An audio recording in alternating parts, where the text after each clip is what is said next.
What's up, boozers?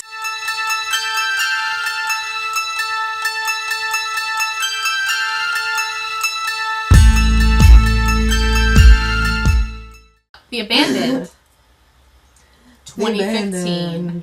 I think there's like 12,000 scary movies called The Abandoned. I thought it was 2015. It is 2000. Oh, no. I see where you're going with. This one reminded us a lot of Last Shift in the beginning because the storyline. It follows a girl named Julia Streak. She goes by the nickname Streak, which is who the fuck would come up with that name? Maybe it's my profession. Streak. I immediately think of dirty underwear. Right. Horrible name. I guess she has a warped mind of some sort. She says this because she's on medication. She's which a warped mind. Everyone in the United States is on some sort of psychiatric medication. She's going to her first night at a new job. She is a college student. Calls her worried mom beforehand. Yeah, which reminded me a lot of Last Shift. There's a lot more characters in this one than there was Last Shift. She's working as a security guard at this old, abandoned, non-complete, upscale apartment building. That looks like Grand Central Station. Right. It is That's what I thought it was beautiful at and first, huge. I don't think they ever went into a room that looked like it would be an apartment. She is getting trained by someone who claims to have been there since the beginning of time. Whatever the hell that means. I'm guessing the beginning of when they needed someone to work there. So as the night goes on, he's a dick to her and she's just a stuck-up bitch to him. I immediately disliked her. Her character was just so Her character annoying. was awful.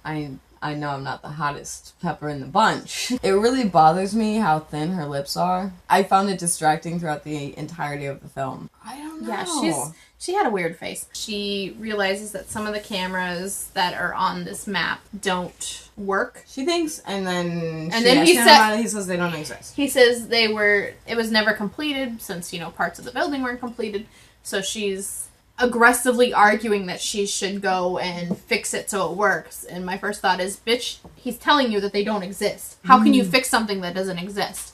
And he finally says, you know what? Fuck it. Go do it. Whatever. And she gets it to work. Yeah, she finds a door that's bolted and asks Cooper, which is the guy that's training her, about it. And he just nonchalantly says, we were told not to go in there. I don't ask questions. I just do my fucking job. After she discovers the door, they get a knock on the window outside, and it's this homeless guy and his dog, who are, there's a big storm outside, and it's cold. We're going to freeze to death, blah, blah, blah. So the goodness in her goes, oh, okay, well, come on in. And this is after arguing with Cooper about it. If you're worried about your custody of your child, that hung in the balance of having a job, I would not risk my job for a homeless man. She puts him in a room and says, we won't hesitate to throw you out, but be gone by morning type of thing and don't cause any ruckus. As she's leaving him, she finds his trolley of, homeless person stuff. Trolley? In it, she finds a hammer. So she takes the hammer.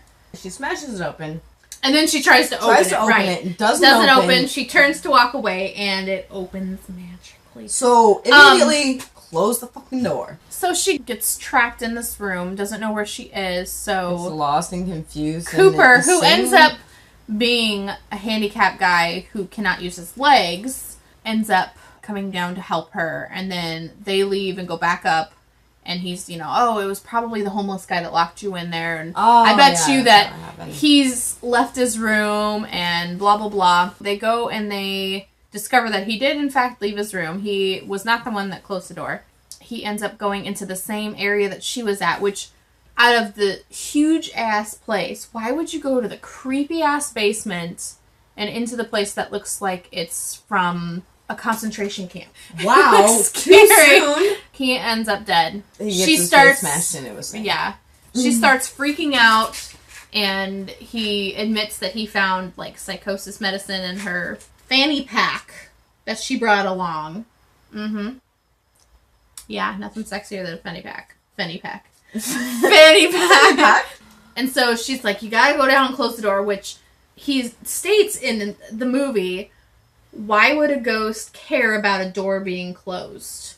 What the fuck kind of difference is that going to be? If there's any ghost, which he doesn't believe in it, why would having the door closed matter? He goes down to the basement, has some trouble along the way, and ends up, his wheelchair gets like pulled in by unknown forces, and so he had handcuffed her upstairs in the control room.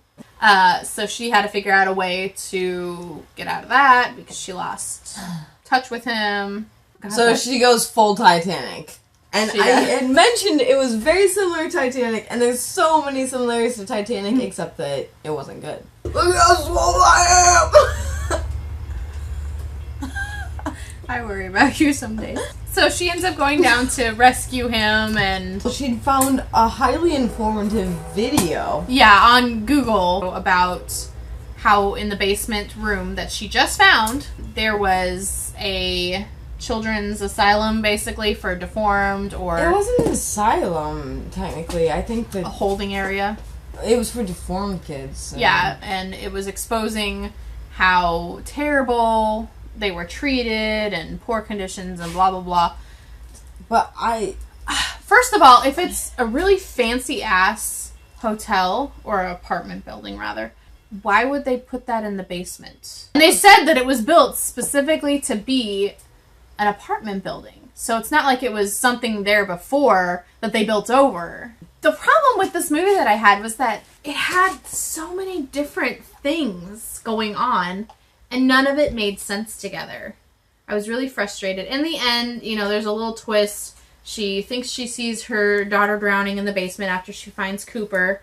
Goes in to get her. Obviously, the cliche ghost grabs her foot and tries to drag her down. Cooper jumps in, saves her. It's like poisonous water or something? Yeah, it was nasty water, and a lot of kids drank it and died, and a lot of this was vague. They didn't answer everything completely. They gave very indirect details. It was just like the forest. In the end, you don't know what of it was real and what wasn't. In the end, like, chick dies in the hospital. She was fucked up. She was one of the deformed kids. Yeah. So you don't know if she went to this asylum or not, if any of that was real. How he knows her. Cooper ends up being her father. He is sitting next to her as she passes away. He says something about, "Can I have a moment alone with my daughter?" And they make a mention of having her there since she was a kid. So was this all just a coma thing that she had going on in her head and none of the story existed? Was there any truth to it? You just don't know. And that frustrated the fuck out of me. So IMDb gives this a 5.0 out of 10. I'm going to go ahead and give it probably a 4. I didn't think it was terrible, but the ending and the general storyline as it goes on just confused and infuriated me. Really liked the character of Cooper. Cooper was good. I liked him. You very, very rarely see a rational person in a horror film. Yeah. I give it 5 just because his character, I think, saved it a little bit. Saved me me from just leaving. Leave comments down below what you thought of this movie. Make sure to check out social media while you're down there and like, comment, subscribe to this channel. Priest. Or rabbi, pastor, shaman. Okay. Anyway. All right. So, until next time, stay awesome. Keep boozing. Cheers.